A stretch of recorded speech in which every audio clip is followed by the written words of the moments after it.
When the Revolutionary War entered its fourth year, the American forces ran into some major setbacks, with one of Washington's brightest generals responsible for the victory at Fort Ticonderoga, Benedict Arnold, had defected to the British side, becoming the most notorious traitor in American history.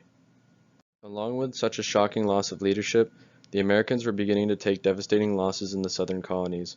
Under the leadership of Lord Charles Cornwallis, the British Army was able to steamroll through American forces in the South, successfully occupying Georgia early into 1779, and then a year later invading Charleston, South Carolina in May of 1780. Shortly after occupying Charleston, General Cornwallis began his offensive in the region, facing off against General Horatio Gates and his army. General Gates may have won two very important battles at Saratoga 3 years ago, but the general's luck ran out when in mid-August his troops were decimated by the talented General Cornwallis at the Battle of Camden. This defeat would give the British temporary control of the southern colonies. Even though Gates was able to secure a minor victory months later in the early October against the Loyalist army at Kings Mountain, he couldn't make up for his devastating loss at Camden.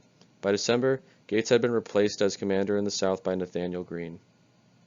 Nathanael Greene had been proven to be a very capable commander, and with General Daniel Morgan under his command, he was able to defeat a British force led by Colonel Banastre Tarleton at Cowpen, South Carolina, on January 17, 1781. Less than a year later, Greene and his forces were able to chase General Cornwallis and his men all the way up to Virginia's Yorktown Peninsula by the fall of 1781, where George Washington and his army were waiting for Cornwallis and his men.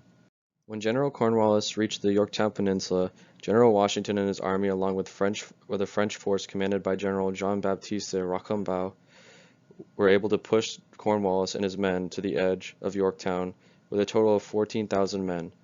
Just off the coast were 36 French warships, preventing any sort of British reinforcements from arriving, as well as preventing any possibility for Cornwallis and his men to evacuate. Realizing that he had been trapped and outnumbered, Cornwallis had no choice but to surrender along with his entire army on October 19, 1781. The Battle of Yorktown was the final conflict of the Revolutionary War, and resulted in Britain losing about a third of their force and lacking the financial resources to raise a new army.